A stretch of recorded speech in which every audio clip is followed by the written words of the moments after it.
안녕하세요. 사도행전 성경 공부 7번째 시간을 진행하도록 하겠습니다. 7강에서는 사도행전 9장 19절부터 10장 23절까지 내용을 볼 텐데요. 먼저 1회차에서는 9장 19절부터 31절까지 말씀을 함께 보도록 하겠습니다. 9장 전반부에서는 다메섹으로 예수 믿는 자들을 붙잡으러 가던 사울이 갑작스레 부활하신 예수님을 만났던 그 내용을 보았습니다. 기세등등하여서 그리스도인들을 붙잡으러 가던 사울에게 갑자기 하늘에서 강한 빛으로 부활하신 예수님이 나타나셨고요. 그 결과 그는 눈이 먼 채로 다른 사람들의 손에 이끌려서 겨우겨우 다메섹으로 들어가게 되었습니다. 들어간 이후에 그는 사흘간 식음을 전폐하며 하나님께서 그에게 보내셔서 앞으로 그가 무슨 일을 해야 할지 알려줄 그 사람을 기다리게 됩니다. 하나님께서 그를 위하여 준비한 사람은 바로 다메섹에 있던 예수님의 제자 아나니아였고요. 아나니아가 그에게 가서 안수한 끝에 그는 시력을 회복하게 되고요. 이제는 새로운 삶을, 전혀 다른 삶을 이제는 살게 됩니다. 9장 19절부터의 모습은 이제 사울이 이제 과거의 모습과는 완전히 달라진 새로운 모습으로 이 땅을 살았던 것에 대한 기록인데요. 그 첫 번째 기록이 사울이 다메섹에 있는 제자들과 함께 있었다라는 기록입니다. 참 뜻밖의 상황이 벌어진 것이죠. 이미 말씀드린 대로 원래 이 사울이 다메섹에 왔던 것은 이러려고 왔던 것이 아닙니다. 다메섹에서 그 도를 따르는 사람, 다시 말하면 예수가 그리스도라고 고백하는 그 사람들을 붙잡아서 예루살렘으로 가려고 다메섹에 왔었는데 갑자기 이 상황이 바뀌게 되어서 오히려 사울이 그 사람들, 다메섹에 있던 예수의 제자들과 함께 거하게 된 것이죠. 그가 어떻게 다메섹에 있는 제자들에게 받아들여질 수 있었을까? 아무래도 그에게 와서 안수하여졌던 아나니아의 공이 크지 않았을까 싶습니다. 아나니아가 사울에게 안수하여 그의 눈을 뜨게 해주었을 때 가장 먼저 했던 말이 형제 사울아였습니다. 아나니아는 다메섹에 있는 그리스도인 공동체에 가장 먼저 사울을 받아들여줬던 사람이고요. 아마 성경에 기록되어 있지는 않지만 아나니아가 다른 사람들에게 이 자초지종을 설명함으로써 다메섹에 있는 제자들이 이 사울을 자신들 한 성도로, 한 형제로 받아들이게 된 것이 아닌가 싶습니다. 그리스도께서 주신 그 은혜를 받은 자들은 그들이 서로 이전의 관계는 어떠하든지 간에 그리스도 안에서 완전히 새로운 피조물이 되어서 이들이 하나 되었다라는 참 놀라운 기적 같은 이야기입니다. 그러나 누가는 이것을 앞뒤에 아무런 설명 없이 그저 사울이 다메섹에 있는 제자들과 함께 있었다라고 말하면서 이런 일이 사실은 그리스도인들에게는 특별한 일도 아니고 오히려 당연한 일인 것처럼 우리에게 이 소식을 전합니다. 그리고 사울은 제자들과 함께 있었을 뿐 아니라 이제 오히려 다메섹에 있던 각 회당들을 다니면서 예수가 하나님의 아들이심을 전파하기 시작합니다. 사실 사울이 제일 싫어했던 일이 이것이죠.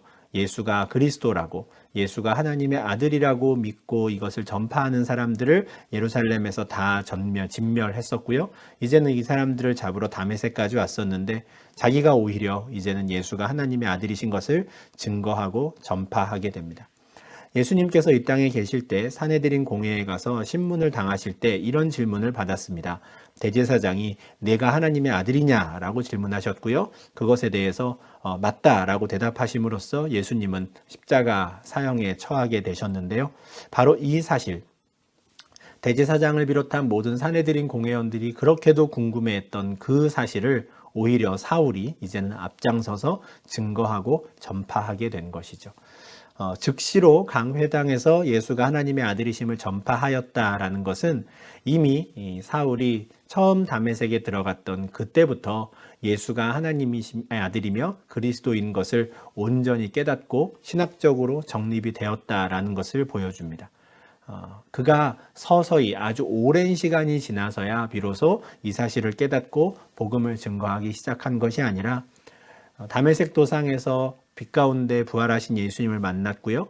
아나니아를 기다리던 그 3일간의 시간, 그리고 아나니아를 통해 안수를 받고 다메섹에 있던 제자들과 함께 있던 그 짧은 시간 동안 이미 그는 예수가 하나님의 아들이시다라는 것을 확신을 갖게 되었고요. 오히려 그것을 앞장서 변론하고 전파하는 일을 하게 되었습니다.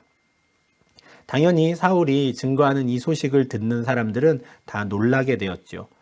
사울이라는 사람이 온다는 소식은 이미 온 회당에 퍼져 있었습니다. 예루살렘에서 이미 사울의 이름은 유명한 사람이었고요. 그가 다메섹에 와서 예수 믿는 자들을 붙잡아 갈 것이다 라고 모두가 알고 있었는데 갑자기 나타난 그 사람이 오히려 예수가 하나님의 아들이라고 이야기를 하니 모든 사람들은 놀랄 수밖에 없는 것이죠. 그러나 그들이 놀라는 모습이 사울을 주눅들게 하거나 민망하게 만들지 않았습니다. 사울은 물론 자신이 이렇게 갑자기 돌변하게 된 자신의 이 태도가 인간적으로 볼 땐 참으로 민망했겠지만 그는 부끄러워하지 않았습니다. 사울은 복음을 부끄러워하지 않는 사람이 되었고 오히려 힘을 더 얻어서 예수를 그리스도라고 끊임없이 증언하였지요. 사울이 더욱더 강력하게 힘을 얻어 증언하면 할수록 다메섹에 있던 유대인들은 당혹감을 느끼게 됩니다. 무엇을 어찌해야 할지 모르게 되는 상황이죠. 다메섹에 있는 유대인들 입장에서는 예수가 그리스도라고 말하는 그리스도인들이 참 눈에 가시처럼 보였을 겁니다. 당장이라도 저들을 좀 치워버리고 싶은데 어찌할 방법이 없었을 겁니다. 그런데 마침 예루살렘에서 그 일을 아주 성공적으로 수행한 사울이라는 사람이 다메섹까지 온다는 이야기를 들었습니다. 그리고 그 사람이 오면 이제 보기 싫은 저들을 다 치워버릴 것이라고 기대했겠죠. 그러나 그 오히려 사울이 나타나서 그들보다 더욱더 강력하게 예수가 그리스도라고 증언하니 다메섹에 사는 유대인들 입장에서는 당혹감을 감추지 못했을 겁니다. 결국 다메섹에 있는 유대인들은 사울을 죽이기로 계획을 세웁니다. 오히려 변절자가 더 눈에 보기 싫은 것이죠. 당장이라도 저 사람을 죽여야겠다. 다른 어떤 그리스도인보다도 쟤를 먼저 죽여야겠다라고 다메섹의 유대인들이 계획을 세웁니다. 근데 사도행전 9장에서는 사실은 생략된 시간들이 참 많이 있습니다. 9장 23절에 여러 날이 지나매라고 되어 있는데요. 이 여러 날은 그냥 하루 이틀이 아닙니다. 오랜 시간이 지나매라는 의미거든요. 사울이 다메섹에서 예수를 그리스도라고 증언한 것이 상당히 오랜 기간이다라고 하는데 그렇다면 과연 어느 정도의 기간일까? 사도행전에서는 우리가 그 힌트를 찾을 수는 없습니다. 이에 대한 힌트는 우리가 갈라디아서에서 사울이 직접 자기의 어떤 삶에 대해서 이야기하는 장면에서 이 여러 날에 대한 힌트를 좀 찾을 수 있는데요. 갈라디아서 1장 17절과 18절을 보면 사울이 자기 자신이 다메섹으로 가는 길에 부활하신 예수님을 만났고 그 만난 이후에 나는 예루살렘에 있는 사도들을 만난 적이 없다라는 것을 이야기하는 장면이 있습니다. 내가 전하는 이 복음, 내가 예수가 그리스도라고 증거한 것은 사도들에게, 다시 말해 사람들에게 배워서 이렇게 증거하는 것이 아니라 예수님께로부터 가르침을 받아서 전하는 것이라고, 나도 그들과 마찬가지로 사도라고 이야기하는 장면의 한 부분입니다. 그는 자신이 예수님께 직접 가르침을 받았다라는 것을 구체적으로 설명하기 위해서 나는 나보다 먼저 사도된 자들, 예수님의 12제자죠. 그들을 만나기 위해 예루살렘으로 가지 않았다라고 말해요. 다메섹으로 가는 길에 예수를 만난 이후에 나는 예루살렘으로 가지 않고 오히려 아라비아로 갔다라고 말하죠. 그리고 아라비아에서도 예루살렘을 들르지 않고 다시 다메섹으로 돌아왔다라고 합니다.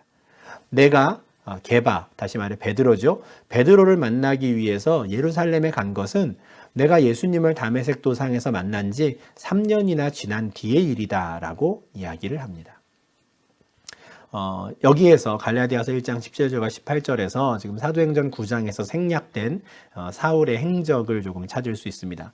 지금 다메섹 도상으로 들어가서 그가 예수가 하나님의 아들인 것, 또 그리스도인 것을 증거하였죠.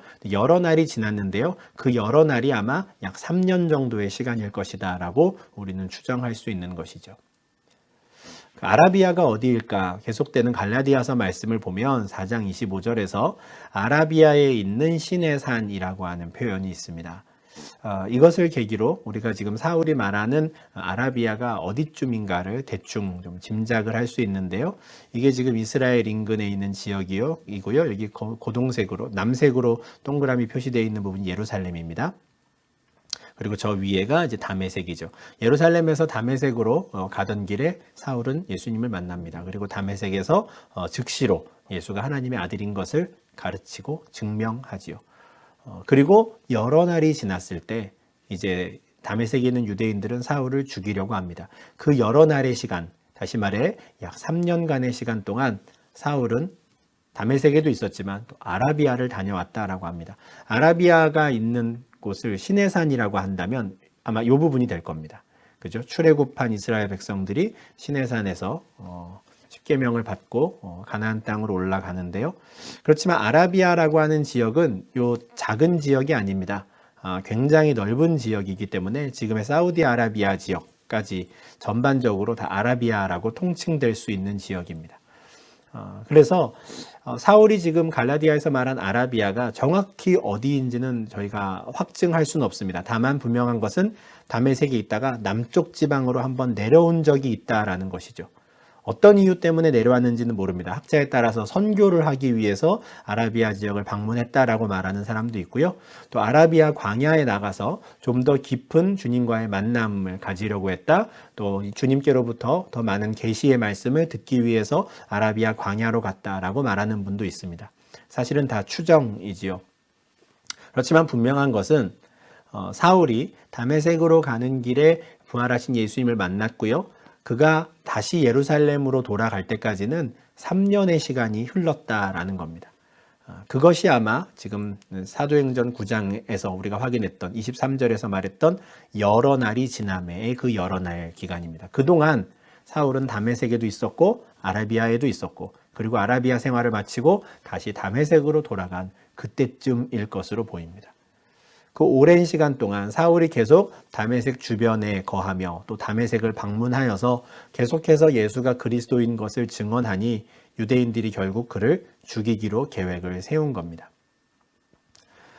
사실은 사울의 평생에 남은 삶 동안 이런 위협과 협박은 이제는 계속됩니다. 사도행전 23장 12절과 13절을 보면 이제 예루살렘으로 내려와서 붙잡힌 사울이 이제는 가이사랴에서 본디오 빌라 그 로마 총독에게 신문을 받을 그때에도 저 사울 그 바울을 죽이기 전에는 내가 먹지도 않고 마시지도 않겠다라고 결심한 그 암살단이라고 해야 될까요? 그 사람들이 무려 40여 명이나 되었다라고 이야기합니다. 그러니까 다메섹에서 처음 예수가 그리스도인 것을 증명했을 때부터 그를 죽이고자 했던 사람들이 끝까지 그들 주변에는 있었고요. 그가 가는 곳마다 바울을 죽이고 싶은, 사울을 죽이고 싶은 사람들이 있었습니다. 그는 자신이 얼마나 많은 어려움 또 핍박을 받았는지 고린도후서 11장 23절부터 27절에서 길게 이야기하기도 하는데요. 사실 이것은 이미 예수님께서 처음부터 그에게 하셨던 말씀입니다.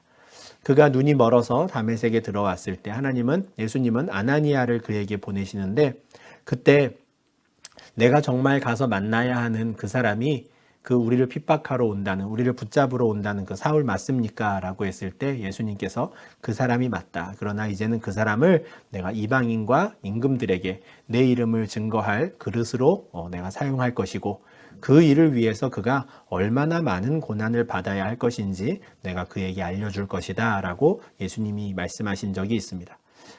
바로 이것을 그는 다메섹에서부터 그의 첫 사역지에서부터 아주 뼈저리게 경험합니다.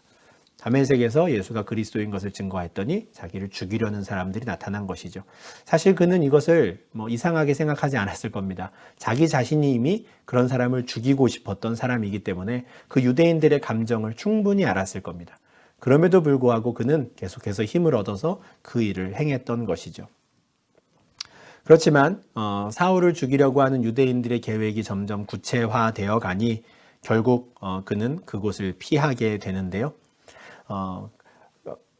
심지어 이 사울을 죽이려고 하는 사람들은 철저히 이 계획을 세웠고요. 심지어 그들은 사울을 죽이기 위해 성문을 지키고 서기 시작했습니다. 사울이 눈에 띄는 순간 그를 죽이고자 했던 것이죠.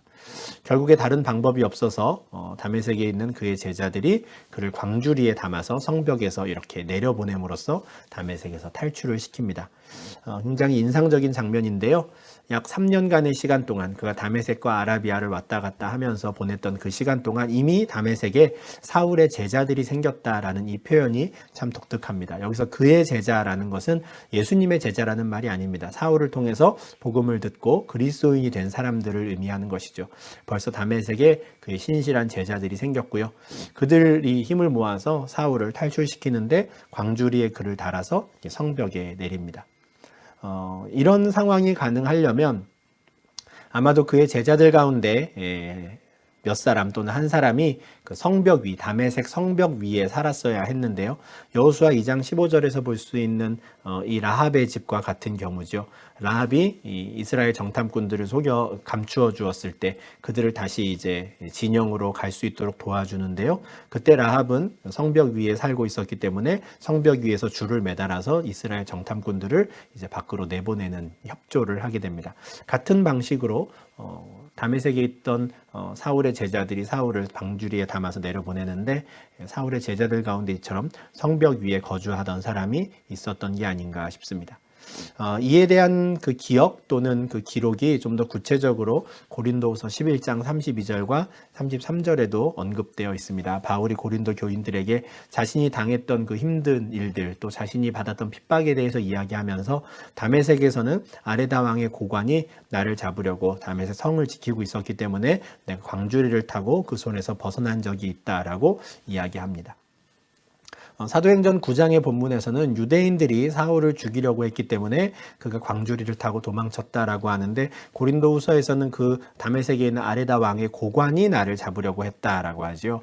이 고관이 유대인일 수도 있고요. 아니면 다메섹에 있는 유대인들이 그 지역에 있는 유지들 또 고관들을 선동해서 사울을 잡아 죽여야 한다라고 계략을 꾸몄던 것이 아닌가 싶습니다.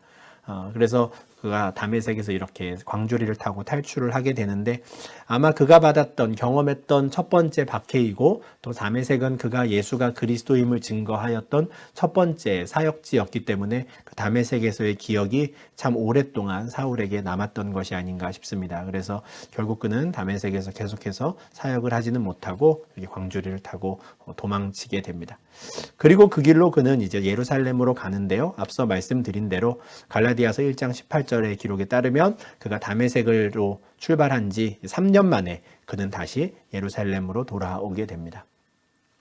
사울이 예루살렘에 돌아왔을 때 그는 이제는 그리스도인으로 새로운 신분으로 이제 예루살렘으로 돌아오게 되죠. 그러니 그는 당연히 다메섹에서 그랬던 것처럼 예루살렘에서도 제자들, 예수님의 제자들과 함께 사귀고 싶었을 겁니다. 그러나 당연한 반응이 나오죠. 무엇입니까? 예루살렘에 있던 제자들은 사울을 두려워하는 겁니다. 그가 제자 되었다는 것을 믿지 않은 것이죠. 당연합니다. 제자들을 사귀고 싶다고 해서 상대방이 쉽게 문을 열 수 있는 상대가 아닌 겁니다. 바로 이 사울이 이 예루살렘에서 온 교회를 잡멸했던 사람입니다. 예루살렘에서 있었던 세워진 그 좋은 일꾼들 7집사 중에 한 사람 스데반을 죽였던 사람도 바로 사울이고요. 예루살렘에 있는 교회 공동체의 성도들 그 제자들 가운데에는 바로 이 사울에게 자기의 아내를 빼앗긴 사람도 있을 것이고요. 자기의 남편을 또 감옥에 가두는 것을 이 사람 때문에 겪어야 했던 사람들도 있었을 겁니다. 아마 집안으로 따지면 원수와 같은 사람이겠죠. 그런데 그 사람이 갑자기 3년 만에 나타나서 내가 이제 예수를 믿게 되었으니 나를 받아주시오라고 할 때 어느 누가 그 사람을 선뜻 받아들일 수 있겠습니까? 그렇게 악랄했던 사람인데 그 사람이 우리를 속이고 가면을 쓰고 나타나서 또 우리를 붙잡아 가려는 것 아닌가? 당연히 경계했겠죠. 그가 죄자 되었다는 것을 믿을 수가 없었을 겁니다. 그런데 그러할 때 예루살렘에 있던 또 다른 아주 신실한 믿음의 사람이죠. 바나바가 그를 사도들에게 데리고 갔다라고 9장 26절에서는 말씀합니다. 사울이 어떤 계기로 바나바에게 자기의 회심에 대한 이야기를 하게 되었는지는 잘 모르겠습니다. 어쩌면 다메섹에 있는 제자들 가운데 또 바나바와 연이 있는 사람들이 있었는지도 모르겠습니다. 그런데 이 바나바가 중재 역할을 한 것이죠. 바나바가 사울을 데리고 사도들에게 가서 그가 길에서 다시 말해서 다메섹으로 가는 길에 어떻게 주님을 만났으며 주님께서 그에게 어떤 말씀을 하셨고 그리고 지난 3년간 다메섹에서 사울이 어떤 일들을 하였는지 그가 얼마나 담대히 예수님의 이름을 증거하였는지를 설명합니다. 중재 역할을 한 것이죠. 바나바가 이런 역할을 한 것은 앞선 4장 36절부터 37절까지에서 바나바, 본명은 요셉이라는 사람인데요. 사도들이 이 요셉이라는 사람의 별명을 바나바라고 붙여주었던 것이죠. 왜냐하면 그 사람은 위로의 아들, 참 성품이 온유하고요. 사람들을 이렇게 위로하는 일을 잘했던 사람 같아요. 이런 위로의 아들이라고 하는 별명에 딱 어울리는 일을 한 번 더 하는 겁니다. 이 사람이 예루살렘에 3년 만에 나타난 사울이 그리스도인이라는 것을 확인하고 이 사람을 사도들에게 소개시켜서 중재하는 역할을 한 것이죠. 그렇지만 사실은 모든 사람들이 마음을 쉽게 연 것은 아닙니다.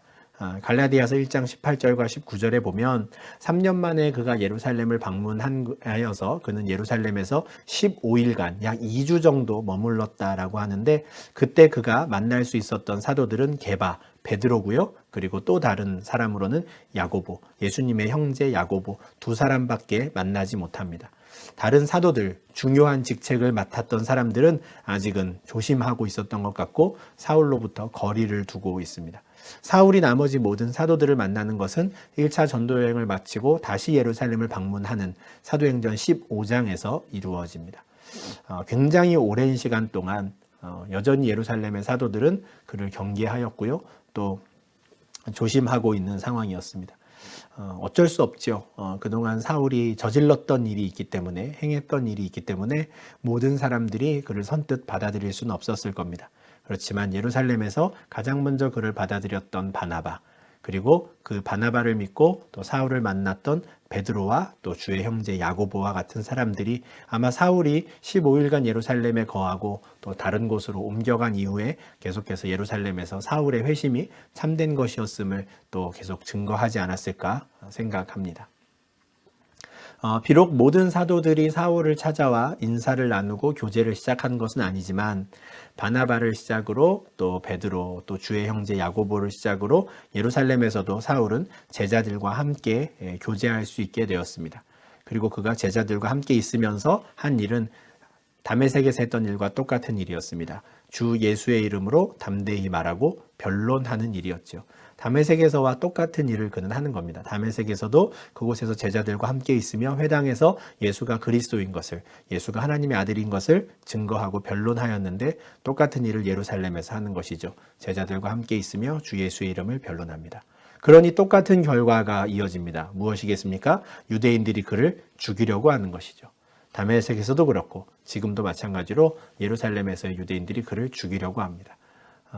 마찬가지의 심정일 것 같습니다. 변절자가 나타났거든요.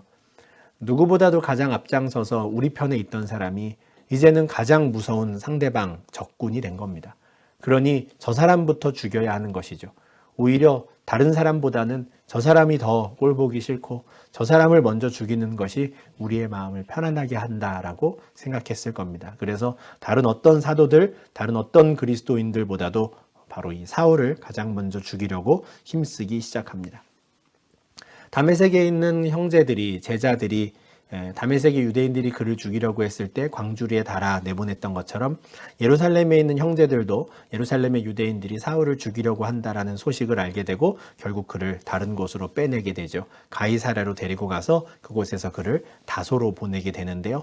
사울이 9장 11절에서 다소 사람 사울이라고 소개된 적이 있습니다. 다소로 보냈다라는 건 사울을 그의 고향 마을로 보냈다라는 것인데요. 예루살렘에는 약간 내륙에 있고요. 예루살렘에서 이제 한 10시 방향으로 가면요. 가이사랴라고 하는 해안 도시가 나옵니다. 이 가이사랴는 로마의 총독이 살고 있는, 총독부가 있는 도시였기 때문에 항구가 있었고요. 가이사랴는 이제 지중해 전역으로 흩어지는 배가 드나드는 항구가 있었습니다. 이곳에서 바로 저 북쪽에 있는 다소로 이제 가는 배에 태워서 사울을 보내게 되는데요. 가이사랴에 가면 이런 좀 기념비가 있습니다. 이 기념비가 뭐냐면 그곳에서 발굴된 것인데요.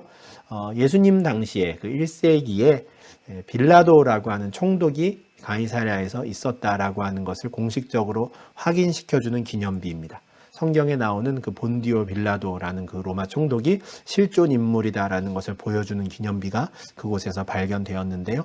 가이사랴에 있는 그 당시의 항구를 복원한 곳입니다. 이렇게 바닷물을 이렇게 가두어 두고 안쪽은 물을 잠잠하게 만든 다음에 이제 배가 드나들 수 있도록 항구를 만들어 놨는데, 이곳에서 이제 배를 타서 사울은 다소로 가게 됩니다. 이 사울이 다시 그 역사의 전면에 등장하는 것은 사도행전 11장에 가서야 이루어집니다. 그때 안디옥에 예수 믿는 자들이 나타났다라는 소식을 듣고 예루살렘에서 바나바를 보내서 그들의 믿음을 확인하게 하는데요. 다시 한번 이때 바나바는 사울을 데리고 와서 안디옥 교회에 소개시켜 주고요. 그곳에서 함께 사역을 하게 됩니다. 그리고 그곳에서 바나바와 사울이 1차 전도 여행을 출발하게 되죠. 사실 사울에게 있어서 바나바는 참 은인과 같은 존재입니다. 다메섹의 아나니아가 처음으로 그를 형제로 받아들여 줬다면 바나바는 이제 공식적으로 사울이 사역을 할 수 있는 사역의 자리를 내어준 참 고마운 또 참 좋은 친구이자 또 형제 또 아버지와 같은 존재가 바로 바나바인데요. 그들이 다시 만나서 사역하는 것은 조금 한 7, 8년 이후의 일이고요. 일단 지금 사울은 예루살렘에서 위기를 피해서 가이사랴로 갔고 가이사랴에서 다시 다소로 이제는 이동해서 그곳에서 주님의 때를 기다리게 됩니다. 9장 31절은 이런 말씀으로 사울에 관한 이야기를 일단 락시키는데요. 그리하여 온 유대와 갈릴리와 사마리아 교회가 평안하여 든든히 서가고 주를 경외함으로 성령의 위로로 진행하여 수가 더 많아지니라 라고 말씀합니다. 그리하여라는 이 접속사가 조금 이상합니다. 지금 사울이 회심한 것 그리고 기독교인 입장에서는 천군만마와 같은 아주 용사를 얻은 것 참 좋은 일인데 사실은 사울 개인에게 이어지는 일들을 보면요. 다메섹에서도 죽음의 위협이 있었고요. 예루살렘에서 죽음의 위협이 있었습니다. 그래서 그 제자들, 형제들이 그를 다메섹에서 예루살렘으로 보내고 예루살렘에서는 가이사랴로, 가이사랴에서는 다소로 그를 계속 피신시키고 있습니다. 그리하여 온 유대와 갈릴리와 사마리아 교회가 평안하여졌다. 조금 이상하지요. 계속 핍박과 박해가 있는 상황인데 그리하여 교회가 평안하여졌다라고 말합니다. 이와 같은 문구는 사도행전에서 총 6번 정도 등장을 하는데 가장 먼저 우리가 6장 7절에서도 이런 말씀을 확인했습니다. 사도들에게 또 교회에 계속해서 박해가 있었음에도 불구하고 성령께서 이들을 담대하게 하셔서 말씀이 흥왕케 되어가게 하고 그리고 교회가 더욱더 든든히 서가며 믿는 자의 수를 더하였다라는 말씀인데 같은 말씀이 9장 31절에서 반복되는 것이죠. 교회는 계속해서 핍박을 받고 유대인들로부터 미움을 받습니다. 그러나 성령 하나님께서 계속해서 사역하시고 부활하신 예수님께서 이제는 사울을 또 회심시킴으로써 또 다른 일꾼들을 한 사람 한 사람 세워가시는 이 상황들을 통해서 계속해서 교회는 성장해 가고요. 든든히 서가고 유대와 갈릴리와 사마리아까지의 모든 교회들이 이제는 주님의 성령 가운데 더욱더 많은 성도들을 이제는 맞이하게 되었다라는 말씀입니다. 이제는 이렇게 평안해진 교회가 땅끝으로 전파되는데요. 그 중에 가장 중요한 일꾼으로 쓰임받을 사울이 어떻게 회심하였고 그의 초창기 사역이 어떠했는지 다메섹과 예루살렘에서의 사역에 대해서 우리가 오늘 간략하게 보았습니다. 땅끝까지 전해지는 복음이 이제는 구체적으로 어떻게 증거되어 갔는가 하는 것이 본격적으로 서서히 등장하게 될 건데 그렇게 복음이 땅끝까지 증거되는 데 있어서 이제 마지막 준비 단계가 한 번 더 필요합니다. 바로 예루살렘에 있던 사도들로 하여금 이방인들에게 복음이 증거되는 것이 하나님의 뜻이다라는 것을 납득시키고 또 확인받게 되는 아주 중요한 마지막 절차가 남아 있는데요. 그것은 바로 9장 32절부터 이제 이어지는 말씀을 통해서 우리가 확인하도록 하겠습니다. 사도행전 9장의 이 후반부 말씀을 통해서는 하나님께서 사울을 부르시고 또 그를 다시 새로운 일꾼으로 세우신 그 일들을 우리가 기억하시면서 핍박 가운데에서도 계속해서 복음이 흥황케 되어가고 교회가 든든히 서가게 하였던 성령 하나님의 그 사역을 우리가 다시 한번 기억하고 또 찬양할 수 있으면 좋겠습니다. 이렇게 7강 첫 번째 회차의 강의를 마치도록 하겠습니다. 감사합니다.